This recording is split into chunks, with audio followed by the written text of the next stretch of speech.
ça rejoint la question, est-ce qu'on aurait un moyen de savoir qu'une personne est consciente d'un point de vue extérieur? C'est-à-dire, est-ce que parce que là, par exemple, quand on discute, j'assume que tu es consciente de ce qu'on dit. Mais en soi, est-ce que j'ai un moyen de savoir que tu es consciente? Moi, je sais que je suis conscient parce que c'est mon expérience vécue. Donc, c'est peut-être même la chose dont je suis le plus sûr, c'est qu'il y a un sujet qui pense, c'est moi. Donc, voilà. Mais je peux pas être sûr que les autres le sont. Et donc, est-ce qu'on aurait un moyen d'évaluer les autres? Et souvent, on répond à cette question par les comportements.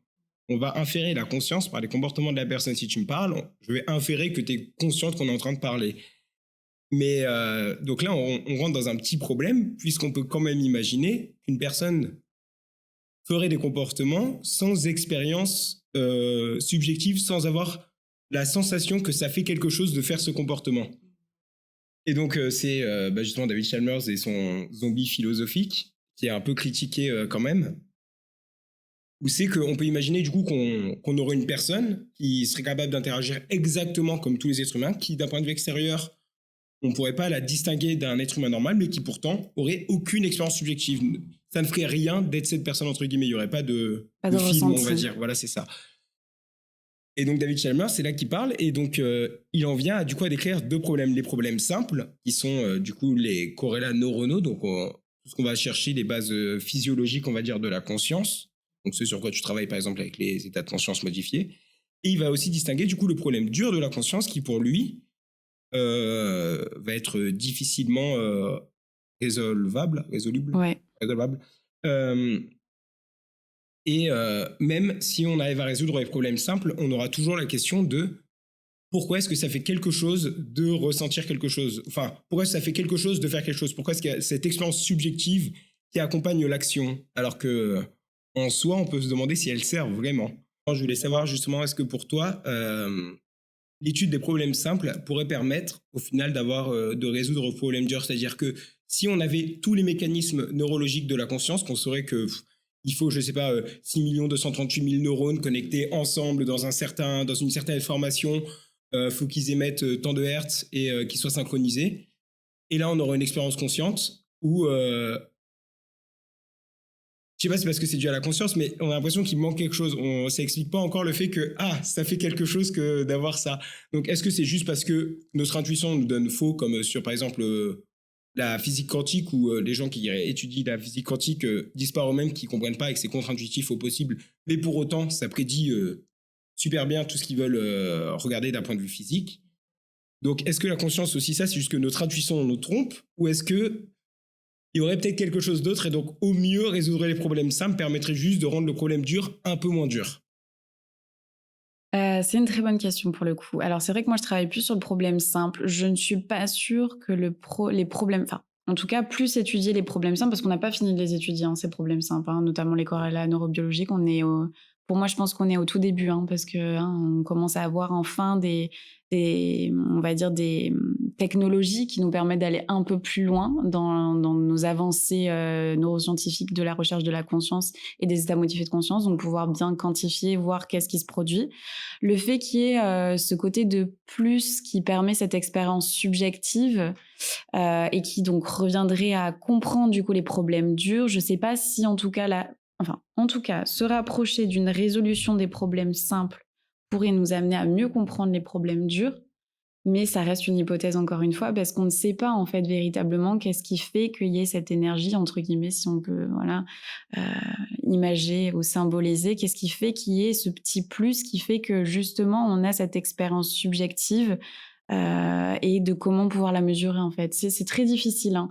Et pour le coup, il y a beaucoup de recherches qui essayent de l'étudier, mais finalement, on finit par se concentrer principalement sur les problèmes simples et essayer justement, au travers de questionnaires, d'essayer de faire des corrélations, d'essayer de trouver des liens causaux entre justement ces expériences subjectives quantifiables, encore une fois, hein, et qui ont donc leurs limites, ou encore une fois avec les rapports subjectifs, on va essayer par les statistiques, mais encore une fois, il y a des limites aux statistiques, hein.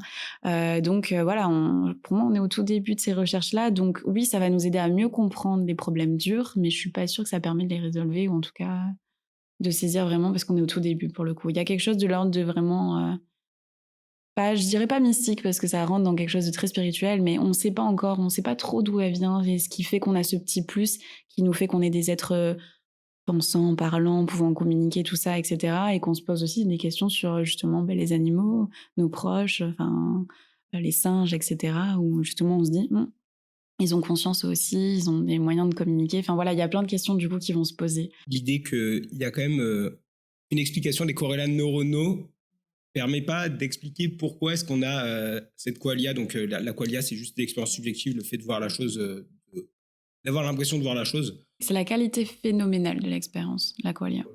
C'est vraiment Phénoménal dans le sens phénoménologique. voilà. Si jamais. Pour reprendre par exemple Thomas Nagel, donc son fameux essai, le premier à avoir un peu posé les bases sur la conscience, il définissait donc pour lui la conscience c'était le fait que ça fasse quelque chose de faire quelque chose. Le fait qu'on puisse dire que l'expérience par exemple d'être une chauve-souris pour lui dans son essai, ça fait quelque chose d'être une chauve-souris. Donc tu vois cette expérience encore une fois subjective d'être une chauve-souris. Donc maintenant elle peut être très distincte de celle d'être un être humain. Il n'y a peut-être pas forcément les pensées complexes, il n'y a pas tout ça, parce que l'un n'est pas forcément lié à l'autre. Par contre, on peut aisément imaginer ce que ça fait d'être une chauve-souris. Donc, on est dans le noir, on entend les échos, on se reflète du coup par rapport aux ultrasons, etc. Bien sûr. Donc, on peut peut-être imaginer qu'on a une sorte de visualité, mais juste avec des bords ou des choses comme ça. Enfin, on peut imaginer plein de choses. Donc, est-ce qu'on peut dire du coup que la chauve-souris est consciente? On peut aisément imaginer et dire qu'il y aura une continuité phylogénétique. Et donc, on pourrait dire que par exemple, chez les mammifères, on pourrait affirmer qu'il y a la conscience. Enfin, ça nous semble naturel qu'ils puissent avoir une sorte de conscience. Les chauves-souris peut-être. Est-ce qu'on peut aller plus loin et dire que une mouche, ça a de la conscience? Peut-être. Est-ce qu'on peut aller encore plus loin et dire qu'une plante, ça a de la conscience? Est-ce qu'on peut aller encore plus loin et dire est-ce qu'un atome a de la conscience? Est-ce que ça fait quelque chose d'être un atome? Et donc ça, c'est c'est un peu le gros problème sur lequel on essaie de mettre le doigt. Parce que si on regarde comment fonctionne un thermomètre, prenons l'exemple d'un thermomètre. Un thermomètre, si on définit la conscience comme souvent on le regarde comme nous on l'infère par les comportements, naturellement, un thermomètre en soi, il réagit avec son environnement. Il va s'adapter à la température. Et en plus, quand on regarde nous, en soi, nos atomes qui font notre cerveau, qui font notre conscience, etc., qui font notre corps et donc notre conscience, on va dire, suivent les mêmes lois physiques que les atomes qu'il y a dans ce thermomètre. Quelque part, on est constitué juste de plein de petits thermomètres. Et pourtant, il y a encore cette chose-là qui émerge et sur laquelle on n'arrive pas à pointer du doigt. En tout cas, il y a pas mal de recherches dessus, notamment aux États-Unis, qui essayent justement de savoir voilà, qu'est-ce qui est ce petit plus.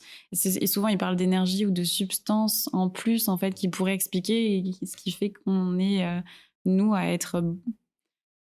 comment dire? En tout cas, pouvoir échanger et être, on va dire, Ah, j'aime pas ces termes-là, donc c'est pour ça que je veux pas les dire, mais...